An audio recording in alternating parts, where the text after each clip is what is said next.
Good evening and welcome to QNN. I'm Rachel Piscatelli. And I'm Sam Catapano. A new mobile email policy is causing some confusion on campus.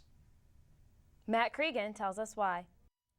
Quinnipiac is taking measures to ensure student safety by releasing a public safety brochure. It explains what to do in an event of a violent intruder on campus in addition to any fire, bomb threats, or gas leaks. John Twinning, Director of Emergency Management, says the guide also encourages students to call 111, the number for public safety, rather than 911, to get a faster response. Quinnipiac administrators and students gathered last Wednesday in the Carl Hansen Student Center for the State of the Union. President Leahy talked about changes to the school as student concerns. Shuttles, campus safety, and parking were the biggest concerns among students. Leahy said he would like to build more residence halls on both Mount Carmel and York Hill. Another change included the law school and graduate classes moving to North Haven. CU also wants to expand more on Whitney Avenue to make it a more college-friendly area. The overall message of the night was to encourage students to speak up and help make QU a better place. Seniors were able to enjoy an exclusive Super Bowl party just for them in the Rocky Top Student Center. It was a $2 admission for food, prizes, and even a few beers. The first 50 people to arrive were given free QU Live the Legend t-shirts. For those who missed out on the t-shirts, there were plenty of catered wings and nachos to go around. The atmosphere at Engels Rink in New Haven on Saturday was electric as QU took on Yale in New Haven. Students and fans were packed tight in the sold-out stands, and many standing room were the only tickets sold. Yale has seen Engels this packed in the years, and the excitement never stopped throughout the game. Yale will be coming to QU in 2 weeks in hopes of an even more intense game. With games like this, it's great to be a college hockey fan. Quinnipiac spirit groups are getting ready to go on campus. Alyssa Meyer tells us how one group is preparing for the coming semester. Now let's check some international headlines. Officials from Syria and Iran have promised to retaliate after an Israeli missile hit a Syrian convoy last Wednesday. The two countries condemned Israel's decision on Thursday, calling the airstrike inhumane and barbaric. Syria's foreign ministry put in a formal complaint with the commander of the UN forces, while Iran's foreign ministry warned the attack would have dire consequences for Israel. The convoy was suspected of moving Russian-made missile parts to the militant group Hezbollah. The group is located in Lebanon. South Korean and United States forces conducted a massive military drill this past Friday. Military officials called this drill the largest live-fire military exercise since the end of the Korean War. Over 2,000 soldiers, as well as fighter jets and helicopters from both nations participated in the hour-long drill. About 40,000 spectators watched as soldiers fired upon their practice targets. The military exercise took place about 20 miles from the demilitarized zone, which marks the border between North and South Korea. The body of missing American woman Saray Syria has been found in Istanbul. Turkish police found the 33-year-old's body near ancient stone walls. They reported finding stab wounds, but say head trauma was the cause of death. At least 9 suspects have been held in connection with her disappearance and murder. Syria has been missing for nearly 2 weeks after traveling to Turkey alone. Coming up on QNN, find out what one online bookstore is doing to attract sales. Plus, find out what you can do to become more involved at Quinnipiac. We'll be right back. QU is getting a visit from poet Marilyn Nelson today. Nelson is a former CT Poet Laureate and winner of 2012 Robert Frost Medal for Distinguished Lifetime Achievement in Poetry. She'll be doing a free reading of her book at 2 p.m. on the Mount Carmel campus. Her newest book, Faster Than Light, New and Selected Poems, will be available for purchase and signing. The men of QU Greek Life begin recruitment this week. Each fraternity puts on their own events and information session, and all are welcome to attend. Recruitment will last for 2 weeks, and each fraternity will end up with their new members to their spring class. If you are interested in joining Greek Life, go to Fraternities at QU Facebook page to see all of the events scheduled. Now let's check with some of the health headlines. Michelle Garrity is here with a warning about a fake drug. Michelle? That's right. In health news, a Texas teen was hospitalized and barely escaped death after smoking fake marijuana. According to the National Institute of Drug Abuse, fake weed, best known by the street names K2 and Spice, is an herbal mixture coated with chemicals meant to provide a marijuana-like high.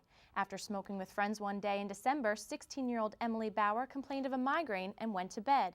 she woke in a state of hallucinations and violent outbursts.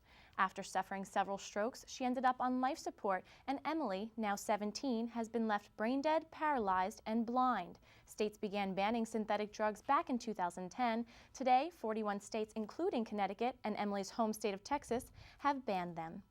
Now, college students, have you placed a book order through Chegg.com? If so, then you know that with every book order, Chegg sends students a Red Bull energy drink along with a note reading, "Nobody ever wishes they'd slept more in college."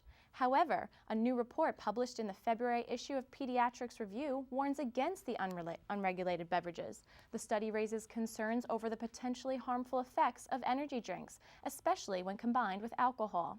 A 16-ounce can of Red Bull, Monster, and Rockstar hold approximately 160 milligrams of caffeine, compared to an average cup of coffee, which contains 100 milligrams. Typically, young people rely on the beverages to pull all-nighters or when mixing alcoholic drinks. Many college students struggle trying to lose that infamous freshman 15, but how far will they go? A shocking statistic released by the National Institute of Mental Health shows that 25% of college students suffer from eating disorders.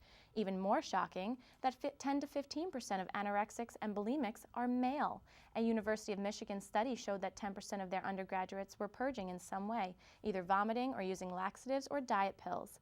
Eating disorders often go undetected, especially in a college setting. Some common signs include depression or anxiety, isolation, obsession with their appearance or size, avoid eating with people or in public, and disappearing after meals. That's all the health news for today. I'll send it back to Sam and Rachel. Thanks, Michelle. Coming up on QNN, see what to expect on this week's forecast. Plus, you saw how busy Ingalls Rink was this Saturday. When we come back, the highlights of the big game. We'll be right back. Now here's your QNN 8-day forecast. Today, there was a high of 33 with some early morning snowfall. Temperature tonight will be in the mid-20s, and Wednesday and Thursday will be clear and sunny until Friday, when we are expecting some heavy snowfall, with temperatures in the 20s, and that will clear up over the weekend, where we expect to have partly cloudy skies with temperatures rising to the low 40s. As we get into the following week, we can see some snow. And that's all. It was a big game between Quinnipiac and Yale this Saturday. Mark Schwartz is in the studio with the highlights. Mark? Thanks, guys. It was a really exciting weekend for all Quinnipiac athletics, but the men's ice hockey team stole the show. Let's head over to Ingalls Rink for the highlights.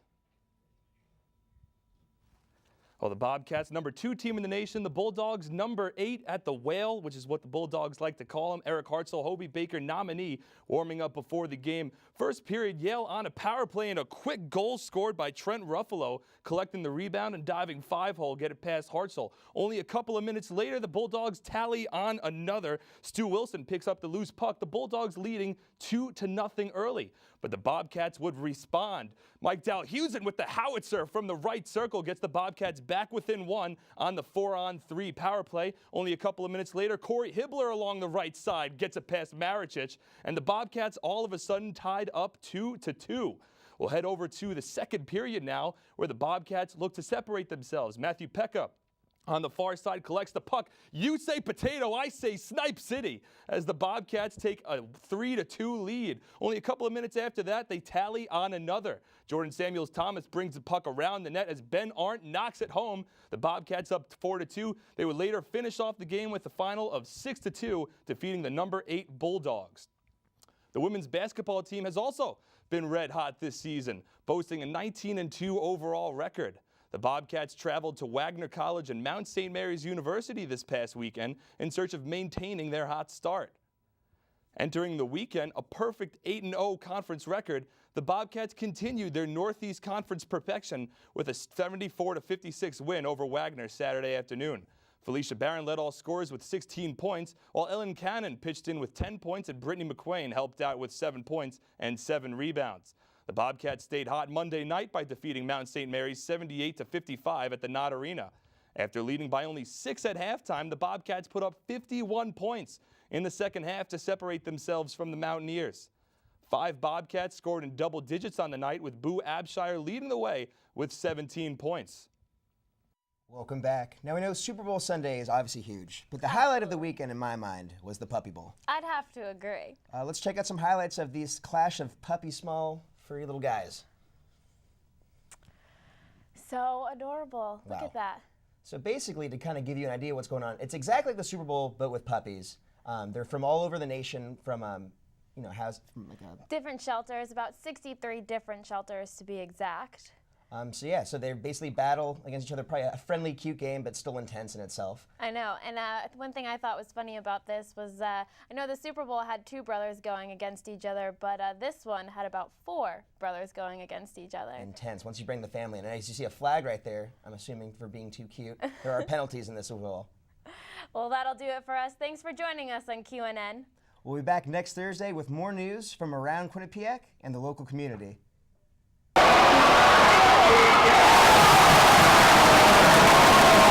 The Quinnipiac men's hockey team left for Pittsburgh this afternoon for their first ever Frozen Four appearance.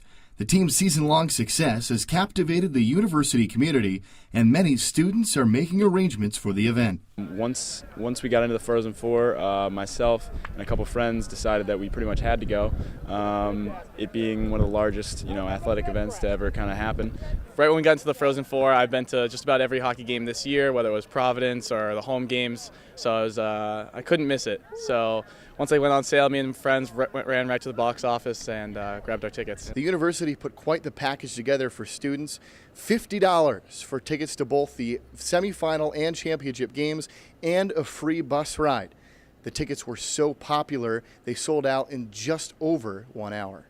Eric Gergerich, the executive director of the TD Bank Sports Center, says he isn't surprised that the ticket demand is as high as it is. I think just seeing people line up out there kind of explains it. That everyone is geared up. Even they'll take an 8-hour bus ride to go watch this team play. I think that's it's fantastic, and it kind of shows how far the school's come. Just in the short time I've been here, to see the excitement level and kind of a team playing in this important of a game speaks to the volumes of the program. Not every student is going to Thursday's semifinal game, but those staying behind understand the impact of the team's success. Well, there's definitely a lot more school spirit, which is a lot of fun. You definitely see people wearing our school colors and being proud of where they go to school. So I think the spirits are just high, and it's a good positive energy for our school. Mike Oletta, QNN. I'm gonna die.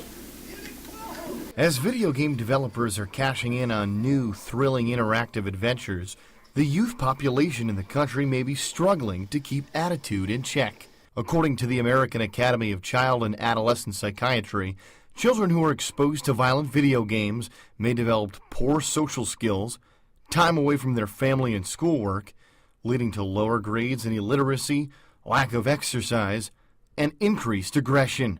Michael Sheehan, professor of psychology at Quinnipiac University, also sees a connection. The research is very clear, very consistent, that there is a link between any kind of witnessed violence and future aggression. So whether that's being abused in the home or witnessing domestic abuse between parents. Just because the signs point towards a connection, Sheehan says that doesn't necessarily make everyone a bad egg.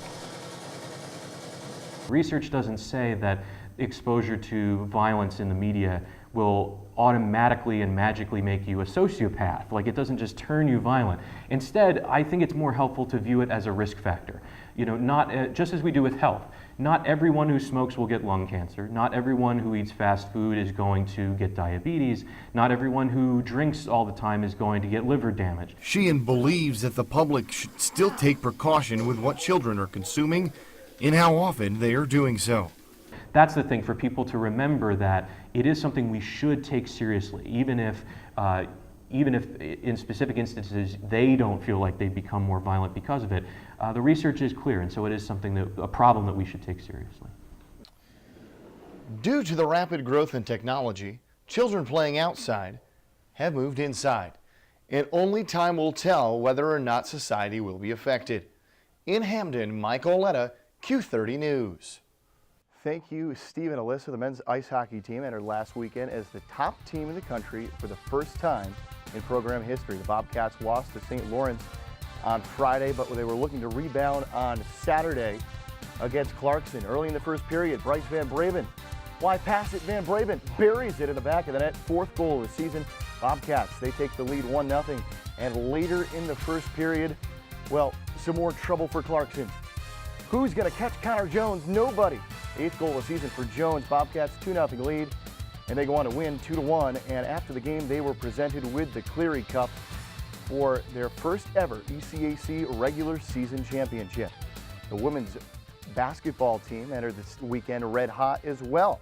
Bobcats entered the weekend on a 12-game win streak and extended that streak to 14 games after a 60-51 victory against St. Francis of Pennsylvania on Saturday and a 60-48 win over Robert Morris on Monday. The team is now leading the Northeast Conference with a 13-0 record and will play tomorrow night at home against Bryant. Well, the men's basketball team has started to show some signs of life. The Bobcats played host to Robert Morris on Thursday and won a tight game 63-61. Sophomore Evan Conti led the team with 18 points. Ike Azatam and Usman Drame both registered double-doubles for the Bobcats. On Saturday, the team played host to St. Francis of Pennsylvania and extended their win streak to 4 games with a 71-55 victory. Ike Azatam led the way with 17 points, including his 1,000th career point. The Bobcats are now in 5th place in the Northeast Conference, and their next game is Thursday when they travel to Sacred Heart. In the national spotlight, while we were battling the winter weather up here in Connecticut, Major League Baseball players started reporting to spring training in Florida and Arizona. Here are some shots from Dodgers spring training in Phoenix. Opening day is scheduled for March 31st, just a few months away. You know, I'm not so sure I like the Kevin Youkilis signing with the Yankees, guys, but we'll see how that turns out. Back to you at the desk, Steve and Alyssa.